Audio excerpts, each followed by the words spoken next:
And now, Move the Sticks with Daniel Jeremiah and Bucky Brooks.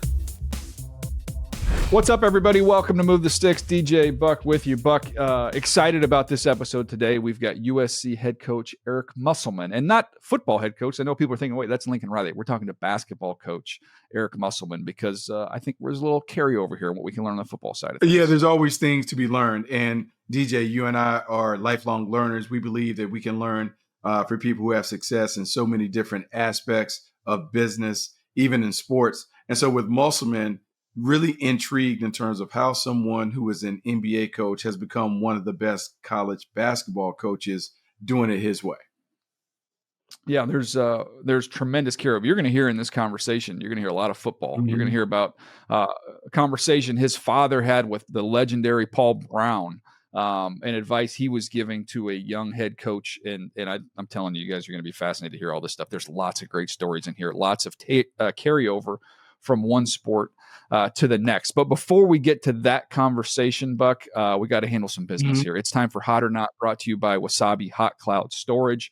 Hot off the press here, Rashad Bateman, new contract for the Baltimore Ravens. Someone who didn't really pop till year 4, Buck. The first 3 years kind of underwhelming statistically. This last year, not a ton of catches, but did have 9 touchdowns. I think he averaged almost 17 yards per catch and really kind of settled into a nice role there with the Ravens. Yeah, settled into a nice role. And DJ, you talked about it, 9 touchdowns on the season. Has yet to have that 1,000-yard season. But what the Baltimore Ravens are gambling on or banking on, they're banking that he's going to continue to grow and eventually be a high-end number 2 receiver to complement Zay Flowers. And one of the things that we've always talked about when we work for teams, the importance of being able to re-sign your own players, because you understand the players' strengths, weaknesses. You also know how they fit into the culture of the program. And for Bateman, even though it was a slow process in terms of him finally popping and making the impact plays that they hoped he would make after drafting him out of Minnesota, he has settled in and have been more than a chain mover. I think they are excited to see him continue to grow and progress and become a guy that can give them the big plays that they're looking for, opposite of Zay Flowers. Yeah, I think it's a good move. Nice to see a guy get rewarded, and sometimes it takes a minute, and the light came on, and it worked out quite well for the Baltimore Ravens. I think we're going to see more contracts done, by the way, across the league over the next month. This is just the time of year where some of this stuff gets handled, so we'll be on the lookout for that. That was this week's Hot or Not segment, brought to you by Wasabi Hot Cloud Storage. Store more and do more with your data. Try them for free at wasabi.com. Buck, we teased it. This is a conversation we've been looking forward to having for quite some time. This is a man who's known by his energy, the must bus. If you've followed college basketball or you're a fan of the NBA, you're familiar with his background, but someone who grew up in a coaching household and who has a lot of unbelievable takeaways we can glean from the basketball side of the world that we can take over into football. Here's our chat with Eric Musselman. Coach, we appreciate you taking some time for us today. First of all, calendar-wise, I'm not as familiar on the college basketball scene with what goes on during this time of year. So what is happening right now? Yeah, so right now we're first of all, thanks so much for having me on, but we're in a 4-hour window over 8 weeks. So we start on Monday. We'll go Monday through Thursday, probably an hour each day.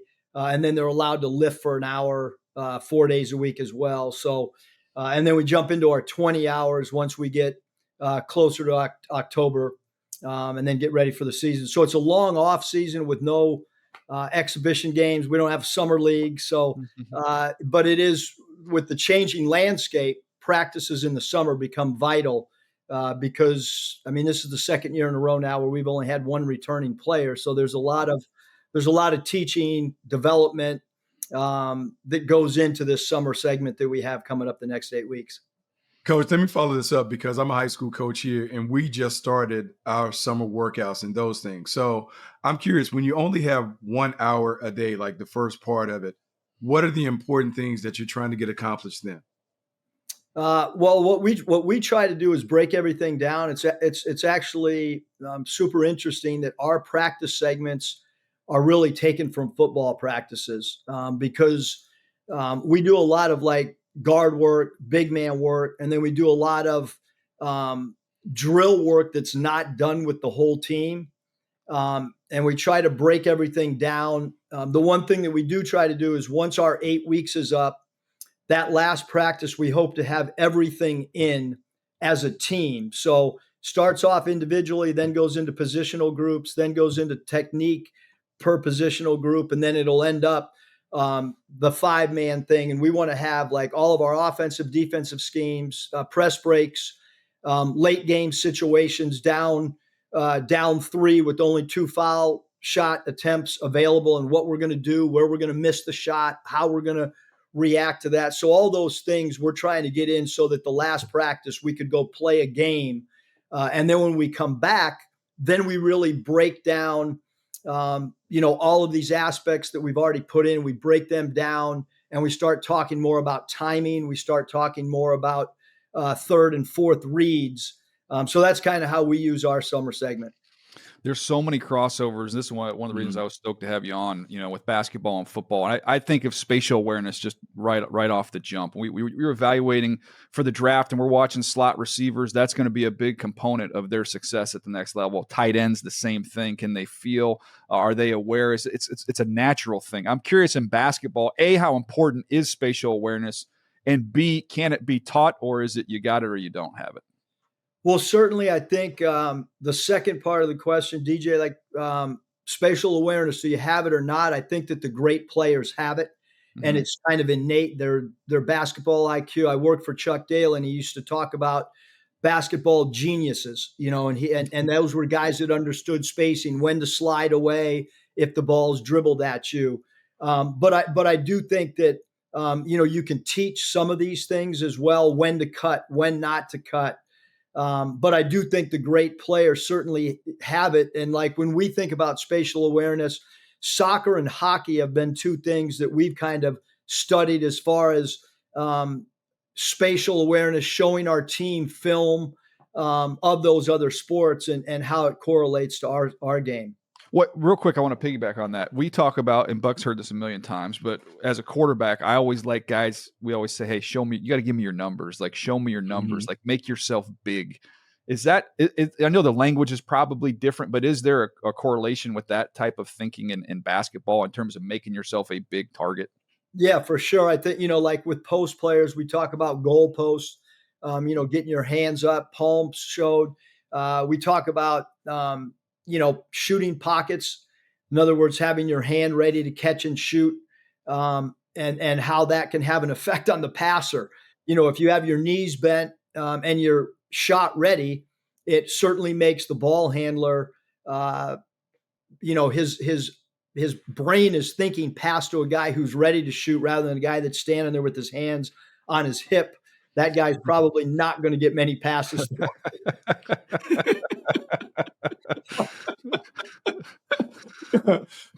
Coach, basketball and DJ and I are both like huge basketball fans. It's so interesting to see the changing dynamic. And so you mentioned having only one returning player coming back, when we as leaders always pride ourselves in creating and establishing cultures. How do you do that when it's such a transient nature in the college game right now? Yeah, Bucky, I think it's daily. It's because like we never wait on a player. What I mean by that is if our bus time to leave for practice on the road, or our bus time to leave for a game is 3:00 for a 6:30 tip, I don't do a head count. I don't look back and say, hey, who's here? Who's like at 2:59, we know the bus is pulling out. And so for us, I think that's the beginning of culture, is respecting the time. But what I've done is I've tried to pull clips from all sports that are talking about being on time. Like there's a Chauncey Billups quote, put an address on it. In other words, in timeouts, I want our players to understand when I address them in a timeout, I'm not going to generalize. I'm not going to say, hey, we need to play better defense. I'm going to look a player in the eye and I'm going to say like, hey, T. Will, you have to play better defense, or hey, T. Will, you have to get in better help position. And so all those things, Bucky, what we try to do is we try to incorporate that over the summer, and it's going to be a learning process. Like somebody might be late and then they're going to find out that they're not allowed to practice that day. And so I think that you establish a culture daily. It certainly becomes more and more challenging when you don't have a player run locker room. because we all know that when the players control the locker room and control the culture, it's a much better culture than a culture that's led by the coaching staff. I've heard coaches say over the years, you want a tough team, then go out and get tough players. Like, you can try and make guys tough once you get them there, but it's nice to find guys that have that wiring and the way they're put together. In the football scouting side of it, we're always trying to find the makeup, the wiring. I'm curious, as someone who's been in the NBA, what is the difference in trying to understand the wiring of a college kid versus, I cannot imagine how in the world you can dig in and find out enough about a high school kid and how they're wired. Yeah, I mean, DJ, that's something that we talk about in our staff recruiting meetings all the time, because just look at the NFL draft, look at the NBA draft, right? There's mistakes made, and those guys have much more body of work. They have private eyes looking at players. They have players that they send on campuses to talk to strength coaches and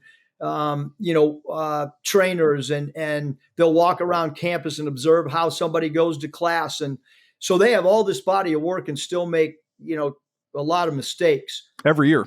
And yet in college, our fan bases expect us to hit on 100% when we're trying to project where a guy is going to be, both college football, college basketball, all the collegiate sports.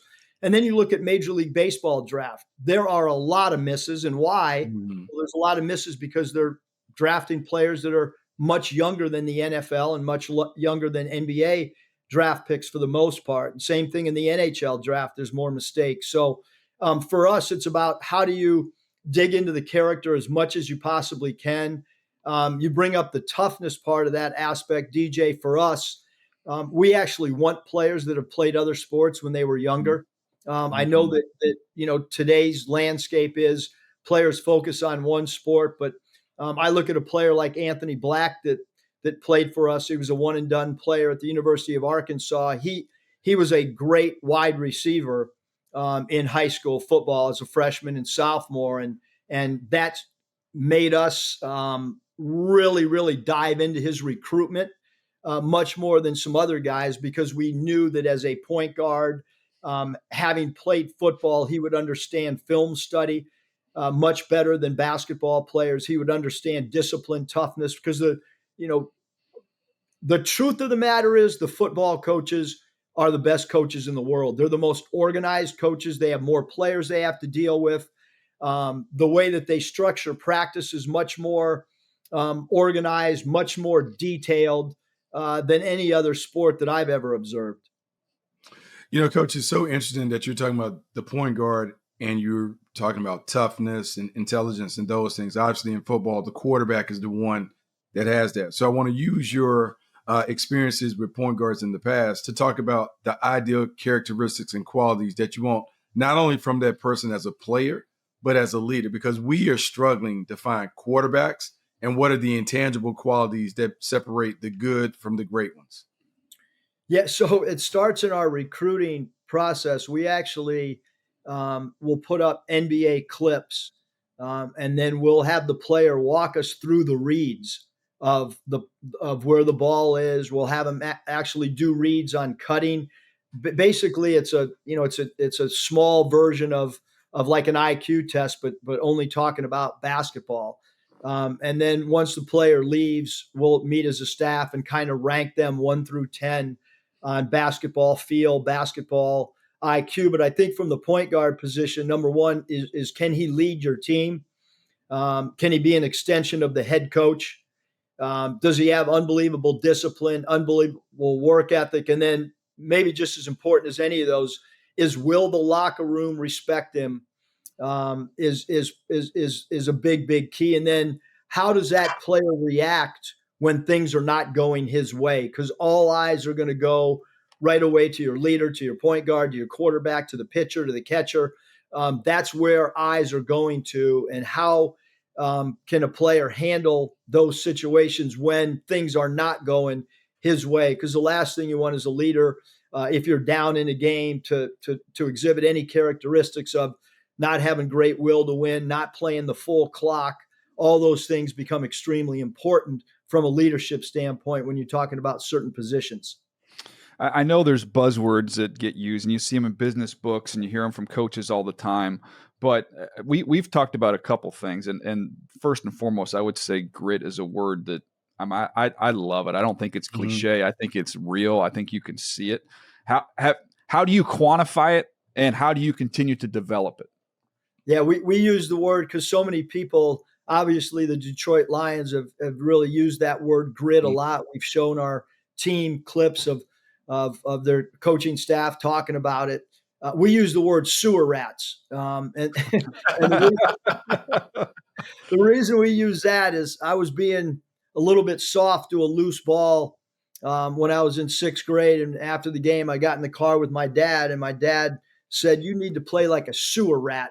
And we went back and we kind of talked about what a sewer rat really was. And so for us, it's diving on the floor for loose balls. It's having the ability to take charges. It's also the toughness when you're down. You know, as a coach, some of the greatest things that have ever happened to me are down 25 points at New Mexico with 9 minutes to go, and knowing that our team didn't quit and we came back and had one of the greatest comebacks in the last 50 years of college. It's playing in the NCAA tournament to Texas, and we're down 10 with like 3.5 minutes to go, and we don't quit and come back and win. It's being down 22 points in an NCAA tournament game to Cincinnati. And that stuff is going to start with us now because we're going to show those clips of these comebacks, not just that we've had in the past, but comebacks in other sports, to talk about the mental toughness, because it's easy, to go through the motions and to say, oh, we have another game coming. And so I think the mental toughness, you can also do it in some of your drills in practice.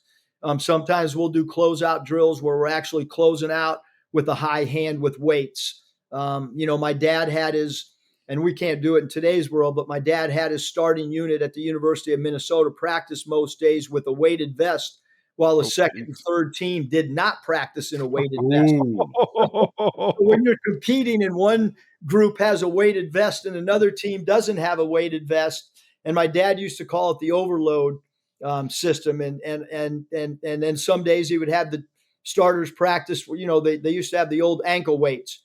And the players would practice with ankle weights, the starters, and not the backup. So we're not going to that drastic extreme, but certainly to try to put your players maybe in certain situations where you're down 10 with X amount of minutes left, and can you overcome that? Or rebounding drills where there's a bubble on the rim and you got to get 5 rebounds to get out of the drill. So certainly there are ways, to try to create mental toughness, both through film work, through discussions, and then on floor stuff as well.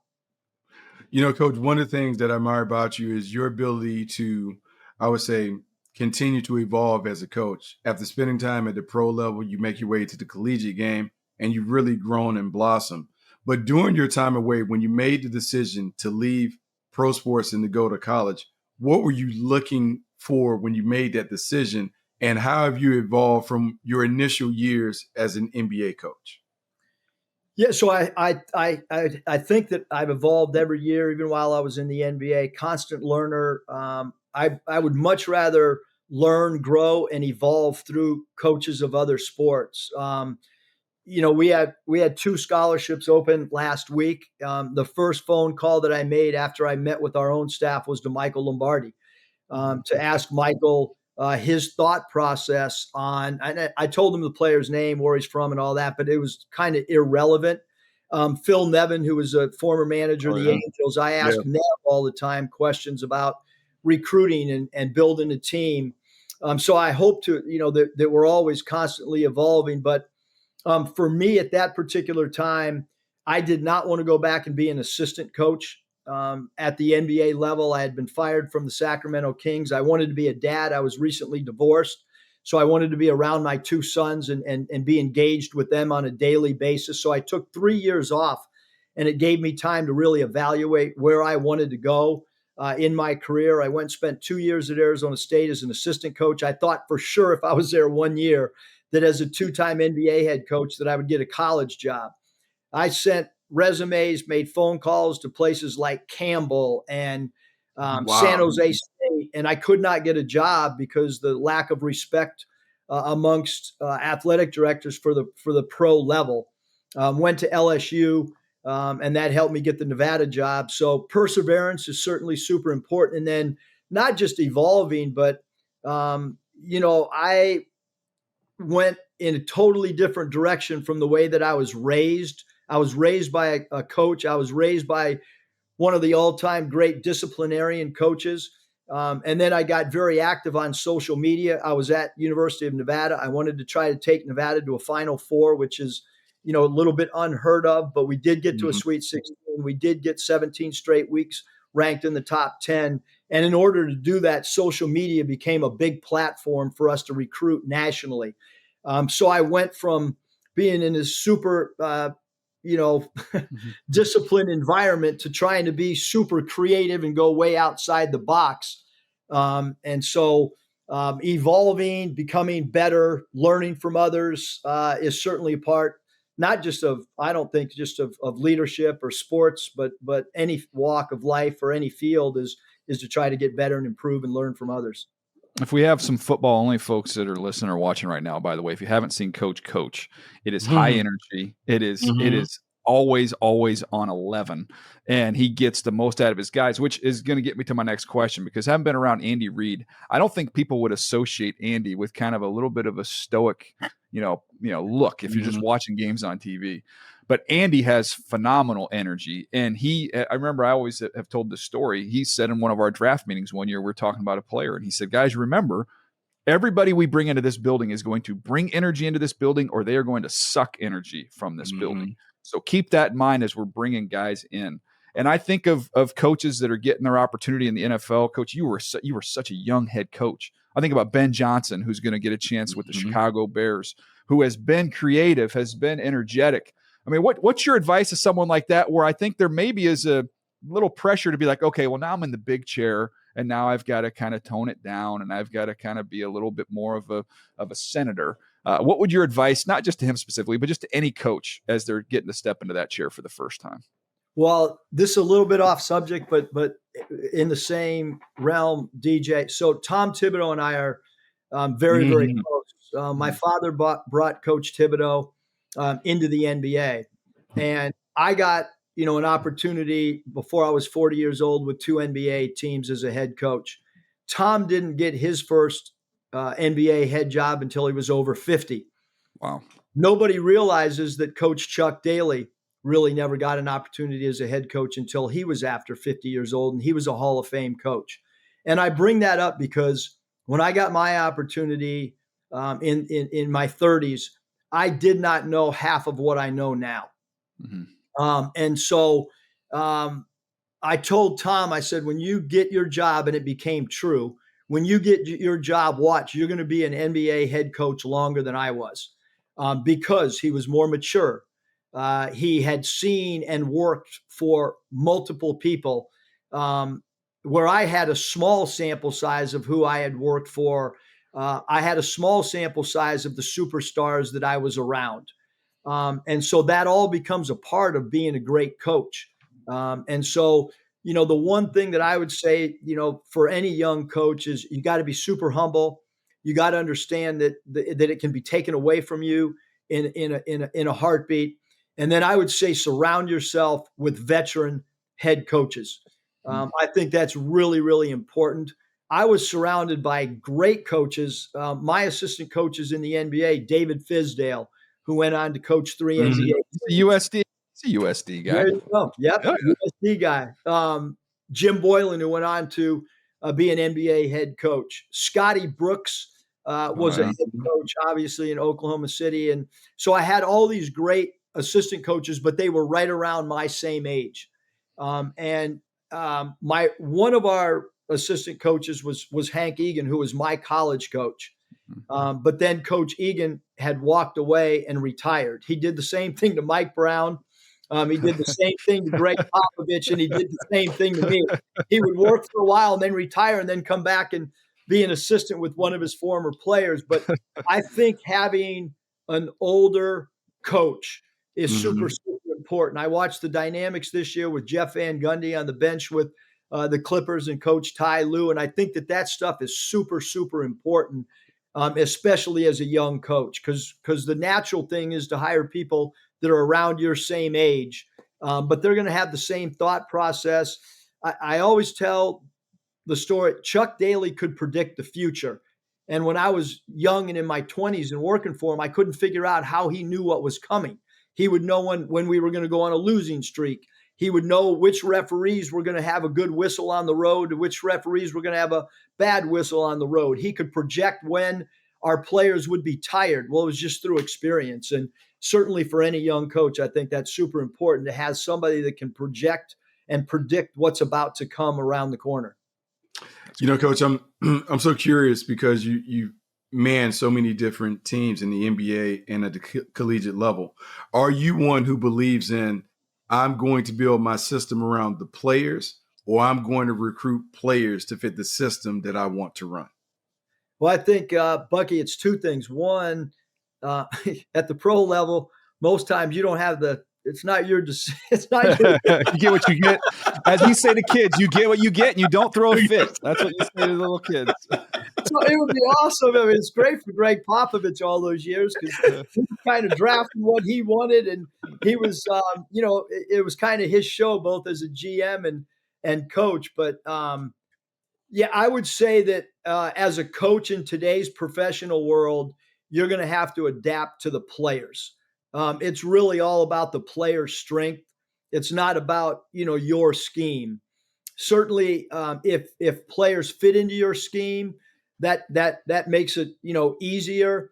But I think you really gotta whoever you're coaching. I mean, in our sport in basketball, if you're coaching a basketball team that's got good interior play, and you're a coach that likes to play a free flowing, you got to adapt, obviously, because coaching is somewhat overrated, but somewhat underrated. And what I mean by that is, while the game's going on, there's adjustments, there's things that happen at halftime that are super important. But if you don't have players that are have this artistic ability to break schemes, you're not going to win, no matter how great your scheme is. It's always about a player who can make a play outside of the scheme that really takes you to the next level. We all think it's coaching, but in reality, it's talent, and then how that talent is meshed together, and how you can kind of stay out of the super talented player's way.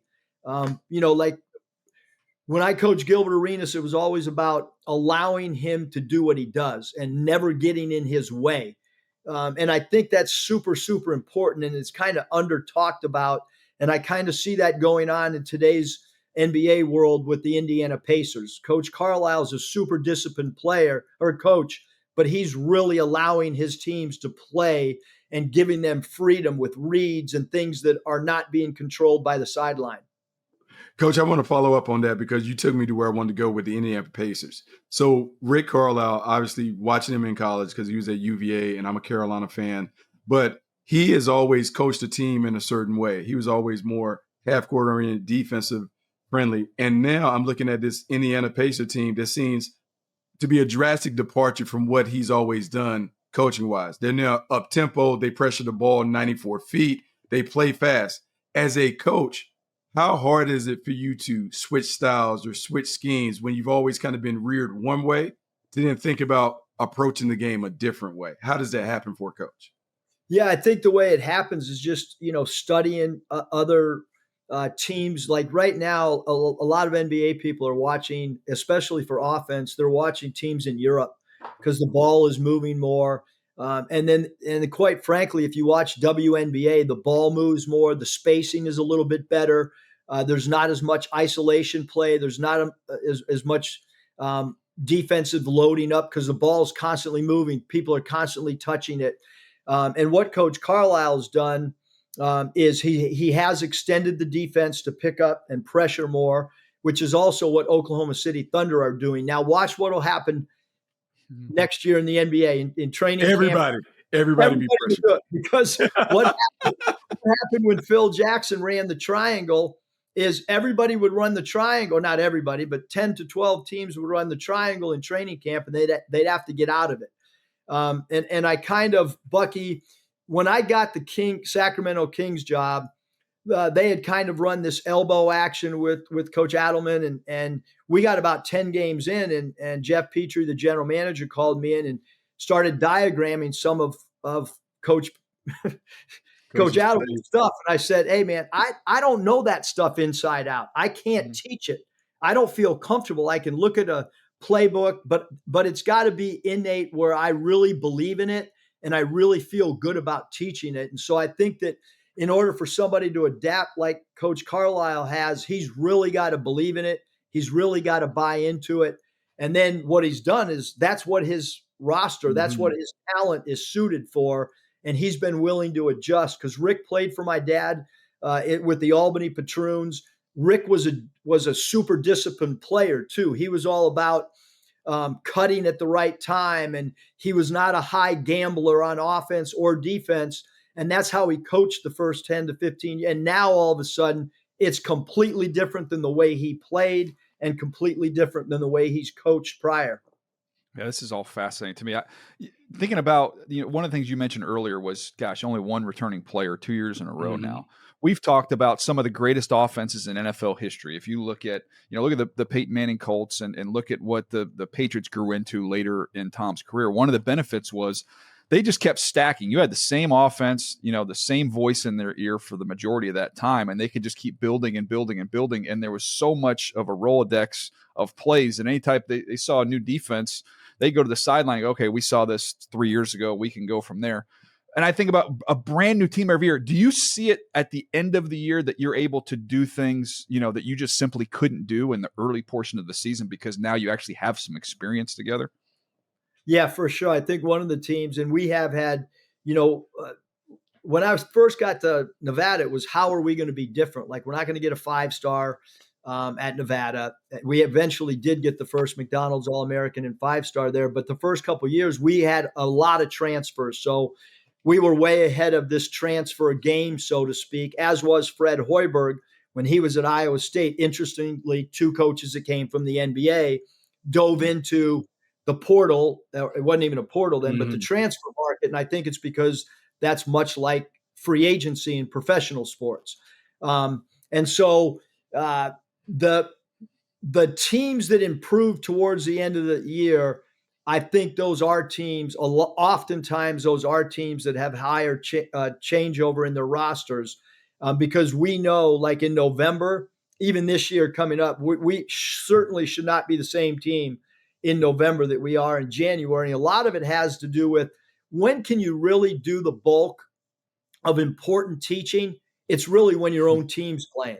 I mean, you can go through all this stuff in the summer, but it's, the mistakes that are made in game with your current roster is really when I believe you can really grab the attention of your players. And so if you've been together like the Patriots were year after year after year, and you have wide receivers and the same court, it certainly your adjustments become much easier. And when you don't have that, it becomes much more challenging.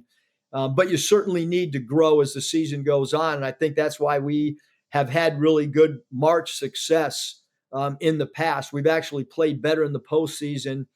Even this year, we went to a tournament called the Crown. I thought we played better there than we did certainly in November and December. Coach, when I was young, I just retired. I read a book from Rick Pitino called Success is a Choice. And one of the things he talked about was the importance of conditioning, strength and conditioning, and how important it is to a turnaround. In football, the strength coach is oftentimes viewed as the most important part of the program because he touches the players, he impacts it. In basketball, how important is the strength and conditioning aspect? Are you able to maybe make up for some talent deficiencies by having a superior conditioning program that allows you maybe to play a little differently and those things? For sure. Like in basketball, when you look at like the best conditioned, if you just like looked at the last 20 years, like the best conditioned team is usually the Miami Heat. Pat Riley had always had a conditioning test. Doc Rivers teams are usually in great condition because he took that heat test and continued to use that same conditioning test. For us, collegiately, because bodies are still changing, both college football, college basketball, our strength coach is super, super important. He is the guy that, is with our players, especially in the summer, the same amount of time as I'm with our players. So his voice, his message becomes just as important as the head coach's voice. And then I do think you can change, and we've seen the numbers change. Jumping, not much, but you can see an increase in jump. You can see an increase in lateral foot speed, and then certainly weight, whether it's weight loss or weight gain, depending on what a player needs. That is super important at the collegiate level as well. But when we went to hire a strength coach, I wanted to get someone with pro experience. So our current strength coach was with 3 NBA teams, but most importantly, he's always coming up with something new. He's a new wave thinker. We don't lift weights like most programs. It's much more of a pro mentality how we lift. With elastic bands and core stuff, and so I do think that you got it. That weight room's got to be super, super important. And then for us, we do a mile test every year. You've got to pass it under a certain, or else you continue to run it. And so it allows the guys the 8 weeks over the summer to get ready once we get back together in late August, early September. It is impressive to see how some of these guys are put together, though. Some of these colleges. I don't know. I know you're in the Big Ten now, Coach, but you're in the SEC. Bucky and I always talk about this tournament time. We get tournament time. Like, they have a different weight room for SEC basketball than everybody else in the country. Like, just body type wise, as scouts, we can't get away from it. We're just looking at body types the whole time. But it does feel like there is a difference in terms of what people in different programs are working with. No, the SEC is super athletic, super physical in basketball, and the Big Ten is very, very physical. A little bit size is a little bit more important, meaning size, height wise. Whereas in the SEC, it's reaction to loose balls. It's a faster paced game than what I've seen in the Big Ten. If you just had to generalize, is going back to your time in the SEC. Is the reason for, like, the SEC's dominant in baseball? I mean, they got half the tournament field, it seems like. And then look at basketball, the rise over the last 10 years. Is football an origin there in terms of revenue producing that led to this, or is that totally unrelated? Just so happens that all these sports have all come up together in that conference at the same time. Well, so I was in the SEC for 5 years, and in that time. And it started right around the time that the first league meetings that I was part of. Commissioner Sankey wanted basketball to equal football as much as possible. When he made that comment, we knew that football was always going to be king. That goes without saying. But I think Commissioner Sankey, in his own way, however he did it, let athletic directors know the importance of bringing in maybe coaches, resources to men's basketball. And that's what I saw in my time. Every year there was a league meeting. I really looked forward to when Commissioner Sankey would come in the room. I thought that basketball was something that he wanted to be really to grow from where it was, because 15 years ago, SEC basketball was not anything close to what it is now. And then you look at what's happened with SEC baseball. They're sold out. You go to a baseball game at Mississippi State, sold out. You go to an LSU baseball game, sold out. You go to Bumwalker Stadium in Arkansas, sold out. And then you look at legendary coaches that are coaching, in the SEC baseball programs. The Vanderbilt coach is a great baseball coach to study, Coach Corbin. So that league has done a great job. The gymnastics, when you look at gymnastics in the SEC, they've done a great job with all their sports, as has the Big Ten. I think those are the two premier conferences right now when you look at athletic programs as a whole. Coach, I want to tap into your experience, because you talked about, so much more now than you did when you were a younger coach heading the team. And I want to talk about the tough moments that you ultimately face in a season, where maybe you have a multiple game losing streak, or you're coming off a disappointing campaign and you're standing in front of the team trying to turn it around. As an experienced coach, what are the things that you're thinking about when your team is struggling and you're trying to get them back on track? How do you approach those situations? Well, Bucky, I would say the importance of you talked about you made a comment about standing in front of your team. So when we moved to San Diego, my dad was the head coach of the Minnesota Gophers. We moved to San Diego. It's going to be his first time ever coaching at the professional level. So he's coaching in the ABA, the San Diego Sales. Well, I can't come home from school, and there's an older gentleman meeting with my dad, and they're having an in-depth conversation. I'm on the couch listening while they're at the kitchen table. It was Paul Brown. Oh, jeez. Wow. So my dad, and the part I heard was for about an hour, Paul Brown was talking to my father about the importance of the very first team meeting and how there was going to be a group of professional players sitting there, and they were going to judge and evaluate how much you could help their careers grow and put money in their pockets based on your knowledge and the scheme you were going to put them in. That conversation, and then to hear my dad years and years later reiterate that conversation and the lessons he learned. Every time I go before the team, I am prepared. Nothing's off the cuff. Obviously, in game, things are off the cuff because things are happening that you got to address in a timeout, that you got to address in live time. But if it's a team meeting pre-practice, if it's a team meeting post-practice, that stuff's already been addressed in my own mind or with the staff because of hearing Paul Brown many, many, many years ago talk to my dad about the importance of a player's antenna and how they were going to evaluate everything that comes out of your mouth. So as an experienced coach, I think you have a much different lens, and it's a longer term lens than as a younger coach. When you're a younger coach trying to prove yourself, you're so much in the moment that you can't see 3 to 4 games down the road.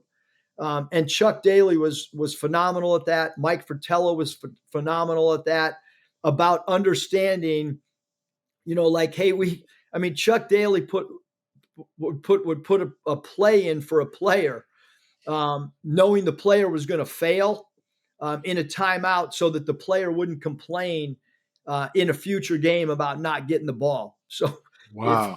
He literally would know, all right, this guy's being defended by a great defender. He's been complaining about not getting the ball in pick and roll play. I'm going to put him in pick and roll play against 2 great pick and roll defenders. And now I don't have to hear this guy complain.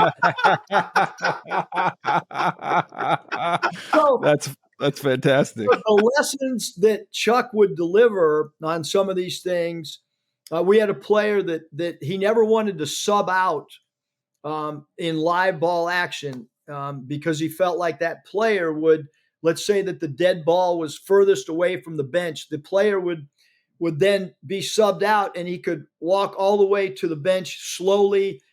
He could be verbalizing with his lips his unhappiness.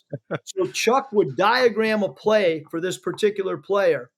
And then before we broke the huddle, he would say, hey, let me give you a blow right now and put so-and-so in for you, because Chuck felt like that player couldn't demonstrate his displeasure for coming out. Genius. It's genius. So he literally would sub this particular player out in huddles almost every time. He never sent a guy down to the scores table to sub in for the guy because he didn't want national TV to see, the moping. So he was a genius in every little detail you could possibly think. That is fantastic. By the way, we've got to step our game up on football on nicknames, Buck. I'm just over the course of this conversation. We've talked about the mayor, Fred Hoiberg, in this conversation. We've talked about the czar of the telestrator, Mike Fratello. I think basketball's got us in nicknames. Well, and the player I'm talking about, the coach didn't want to sub out. I don't mind saying it because he's a friend of mine now, but that was Mad Max. Vernon Mad Max. That is fantastic. I can understand that one. I think I remember seeing some of those over the years on Vernon Maxwell. Last one from me, Coach. I'll let Bucky hit you with the final one. But we've talked forever. I know in scouting, Buck and I have told the story about seeing Antonio Gates early in training camp that first year with the Chargers when we were out scouting preseason games. And we've seen, Tony Gonzalez. There is a long list of successful basketball players that have crossed over. I feel like we haven't seen as much of it lately.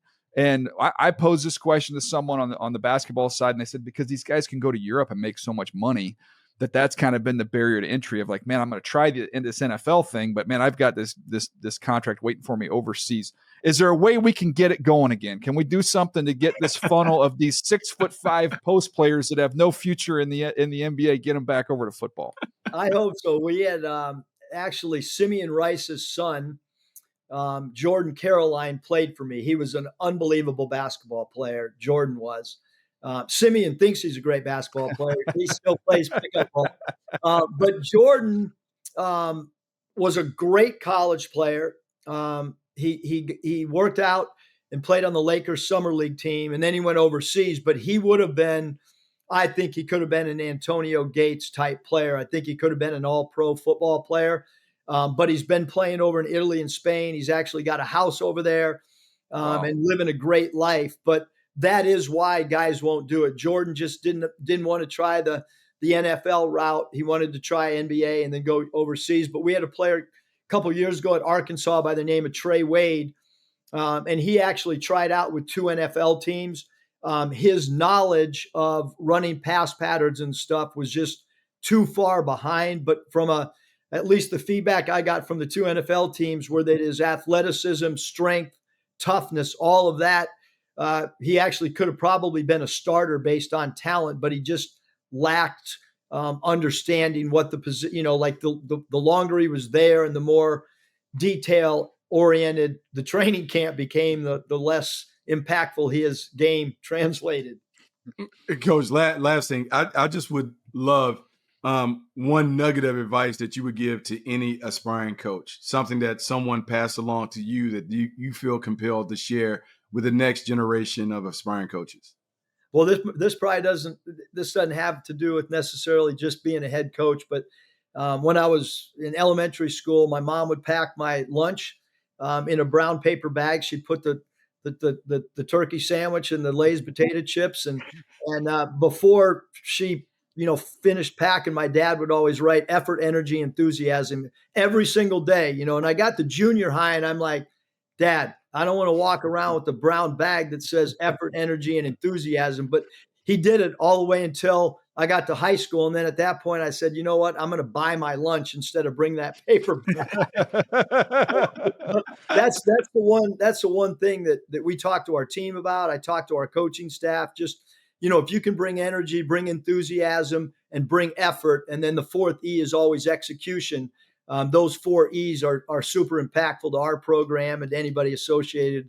Even in my house, like my wife, she knows she's got to bring energy every day, bring enthusiasm. My daughter, that's just kind of how we live our life, or try to. We've both worked with your wife, and we know, yes. Unbelievable person with unbelievable energy. By the way, the next, at least from our standpoint, being around her, the next bad day where she's not smiling will be the first. Yes, literally, she's so fun to be around. She never had a bad day, man. Anyway. And she's my best recruiter. Oh, I bet she is. Yeah. And by the way, your daughter, we feel like just from keeping up with you guys over the years, I feel like I've watched her completely grow up, and I'm like, I don't know how in the world she's so big now. I feel like I'm 100 years old. I remember when she was this big. DJ, this is tough on a coach, right? Yeah. So like all these NCAA tournament runs, my daughter gets hired, to do like some of their social media, some way, shape, or form. And so the last 2 years, like this year, we get like halfway through the year and we haven't made the tournament the last 2 years. She goes, Dad, this is in January. Are we going to make the NCAA tournament? All she cares about is getting FaceTime during an NCAA tournament. Well, she's thinking ahead, man. She can do whatever the heck she wants with the experience that she's got growing up. She's going to be, I'll bet on that one. I'll sign up to be her agent. Just let me know when that job becomes available. Hey, Coach, this is awesome. One of the things I love about it. We've just got pages and pages of notes here that help us not only as people in the sports world, but I think there's some great nuggets in here in life in general. So we're big fans of yours, and we really appreciate all the time you gave us today. Yeah, DJ, Bucky, thanks. It's awesome joining you guys. Appreciate it, man. Thanks, Coach. Thanks, guys.